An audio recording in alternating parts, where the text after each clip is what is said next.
اب ایک چیز رہ گئی ہے، وہ یہ ہے کہ اگر کسی عورت کو طلاق ہوتی ہے، وہ کسی مرد سے نکاح کرتی ہے عدت کے بعد، یاد رکھو عدت کے اندر نہیں ہوتا، 3 مینسز آ کے گزر جائیں پھر کہیں اور نکاح کرے گی، اور اس عورت کے دل میں یہ بات ہے کہ میں اس دوسرے مرد سے بعد میں جب یہ ہم بستری کرے گا تو اس سے میں طلاق لے لوں گی، دل میں ہے، زبان پہ نہیں ہے، تو اس کے ناجائز ہونے کی ہمارے پاس شریعت میں کوئی دلیل موجود نہیں ہے، کیونکہ دل کا ارادہ تبدیل بھی ہو سکتا ہے۔ اور بہت دفعہ ایسا ہوا ہے کہ کسی عورت نے کسی مرد سے نکاح کیا یہ سوچ کے کہ بعد میں اس سے طلاق لوں گی، مگر وہ مرد اس کی زندگی میں ایسا آیا کہ اس نے کہا جب مجھے گھر بسانا مقصد تھا تو مجھے پہلے والے سے اچھا مل گیا نا، میں نہیں جا رہی واپس۔ دوسری بات یہ کہ عورت کے ارادے سے اس لیے بھی فرق نہیں پڑتا کہ اگر کسی کی بیوی کا ارادہ ہو واپس جانے کا، شوہر طلاق نہ دے تو جا سکتی ہے، وہ کہے گا میں نہیں دے رہا، جاؤ۔ نہیں آ رہی میرا خیال ہے بات؟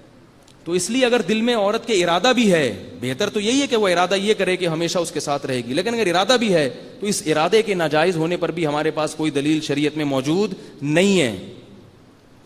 اسی طرح مرد کے دل میں ارادہ ہے کہ میں اس عورت سے نکاح کروں گا اور اس کو رکھوں گا، لیکن اگر اس نے ارادہ کیا کہ اپنے پہلے شوہر کے پاس واپس جانا چاہتی ہوں تو میں اسے چھوڑ دوں گا، دل میں ہے، زبان پہ نہیں لا رہا، تو بھی اس عمل کے ناجائز ہونے کی کوئی دلیل نہیں ہے، کیونکہ ہر آدمی کو ہر وقت اپنی بیوی کو چھوڑنے کا اللہ نے اختیار ویسے ہی دیا ہوا ہے، تو اس کا بھی ارادہ بدل سکتا ہے،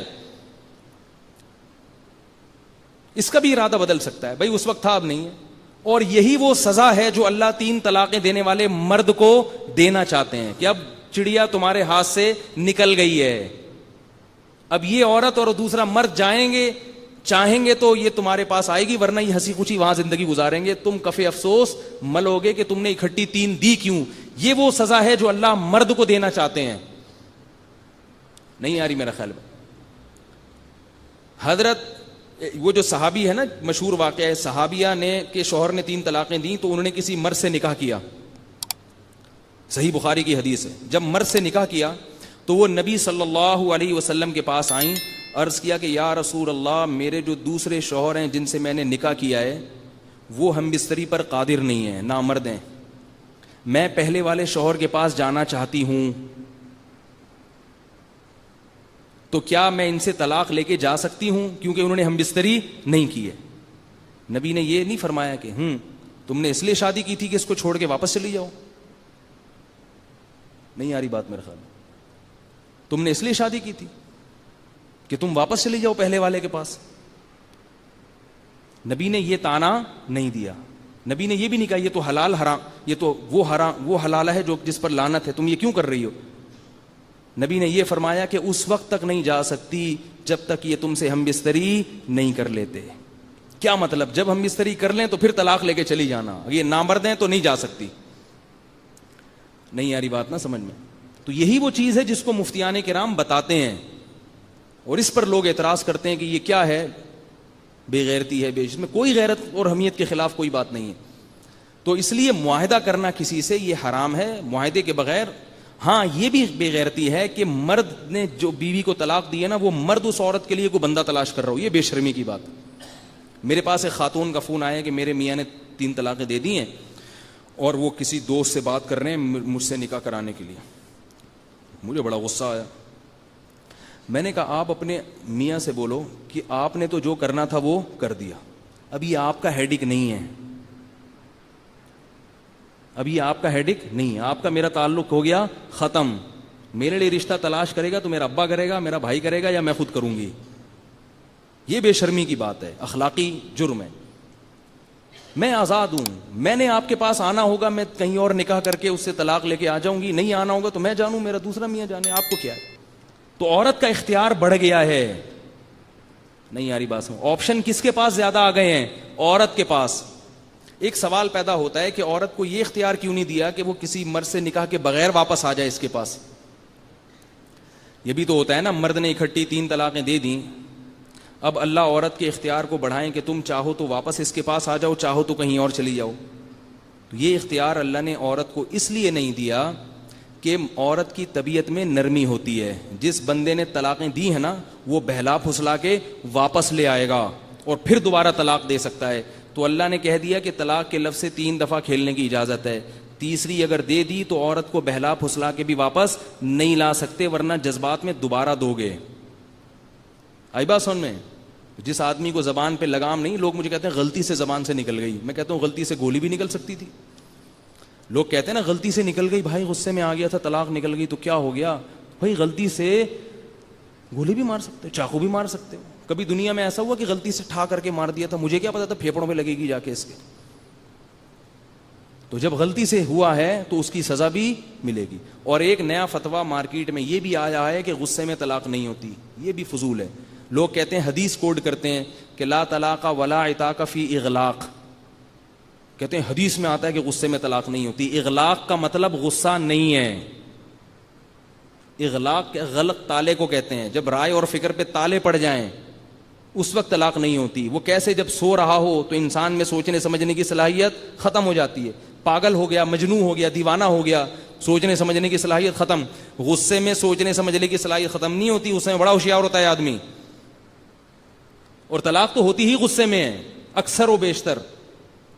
تو اس لیے یہ سب نئی نئی چیزیں مارکیٹ میں آ رہی ہیں طلاق سے متعلق, ان کو فالو کرنا جائز نہیں ہے. کسی حدیث میں نہیں ہے کہ غصے میں طلاق نہیں ہوتی, کیونکہ حدیث میں آتا ہے کہ اغلاق میں نہ طلاق ہوتی ہے نہ غلام آزاد ہوتا ہے. حالانکہ سب کا اجماع ہے کہ غصے میں غلام آزاد کر دیا تو آزاد ہو جائے گا. پتہ چلا کہ اغلاق کا مطلب غصہ نہیں ہے. اگر کسی نے کسی مجتہد کا حوالہ دیا کہ انہوں نے لکھا ہے تو اس کا مطلب کہ آپ تقلید کر رہے ہیں, تو پھر ائمہ اربعہ کی تقلید کرنا یہ زیادہ بہتر ہے. حدیث دکھاؤ کہ اغلاق کا مطلب غصہ ہے, حدیث میں کہیں بھی نہیں ہے, اس کا ترجمہ کیا جاتا ہے غلط. تو یہ باتیں تھیں جو قرآن نے, جلدی میں سمیٹ دوں طلاق کے مسائل.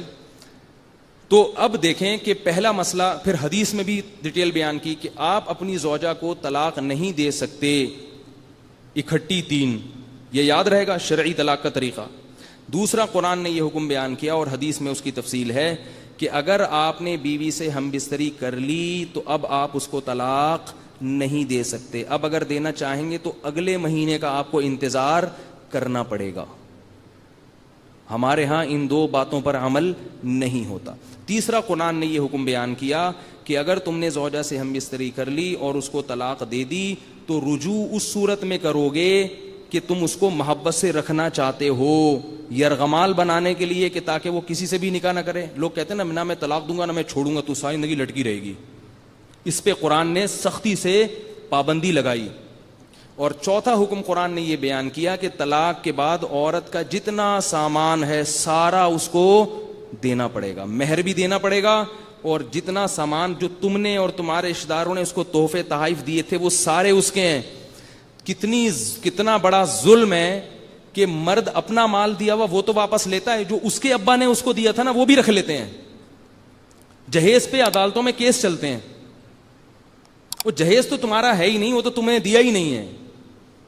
فلا تأخذوهن مما آتيتموهن شيئا فلا تأخذوا مما آتيتموهن شيئا. اللہ فرماتے تم نے جو کچھ بیوی کو دیا ہے اس میں سے ایک ذرہ بھی واپس نہ لو. اور مزید کیا, ایک اور جرم ہمارے معاشرے میں ہوتا ہے کہ طلاق کے بعد دھکے دے کے گھر سے نکالا جاتا ہے, ذلیل کر کے, ٹانگیں توڑ کے مار ذلیل کیا جاتا ہے پورے محلے میں عورت کو. اس پہ قرآن نے فرمایا تسریحم بإحسان, اگر چھوڑنا ہے تو وہ بھی تمیز سے. نہیں آ رہی یار کو, تسریحم بإحسان کا اردو میں ترجمہ کیا ہوگا؟ تمیز سے چھوڑو, تمیز سے, انسان بنو. یہ بھی کسی کی بیٹی ہے, یہ بھی کسی کی بہن ہے. تمہیں نہیں سمجھ میں آ رہی, تمہاری نہیں بن رہی آپس میں, عزت کے ساتھ رخصت کرو.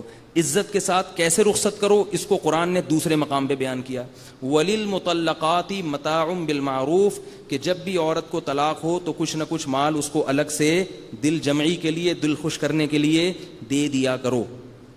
صحابہ کرام جب بھی کسی زوجہ کو اپنی بیوی کو طلاق دیتے تھے تو ساتھ میں الگ سے پیسے بھی پکڑایا کرتے تھے. نہیں آ رہی میرا خیال ہے. اور یہ بھی بتایا کہ طلاق کے بعد عورت شوہر کے گھر سے نہیں نکلے گی, عدت شوہر کے گھر میں گزارے گی, اور اس کا نان نفقہ کس کے ذمے ہے؟ شوہر کے ذمے ہے. اور اگر وہ بچے والی ہے تو بچے کو دودھ پلائے گی, جب تک بچے کو دودھ پلاتی رہے گی بچہ اور اس کی ماں کا خرچہ بھی کس کے ذمے ہے؟ شوہر کے ذمے ہے. عرب میں پہلے یہ چیزیں نہیں ہوتی تھیں, سارا خرچہ اس کو ڈال دیا کہ تم چھوڑ تو رہے ہو مگر ساتھ ساتھ اس کا خرچہ بھی تم نے اس کا بھی اس کے بچے کا بھی اٹھانا ہے خرچہ. جب تک دودھ پلائے گی نا بچہ پالنے کا الگ سے اس کو پیسے ملیں گے. نہیں آ رہی یار. دیکھو ایک تو ہوتا ہے عدت کا خرچہ, وہ تو ہے ہی, بچہ پالنے کا جو 2 سال تک فیڈ کرانا ہے نا اس کا الگ سے خرچہ ہے کہ تمہارے بچے کو پال رہی ہے وہ.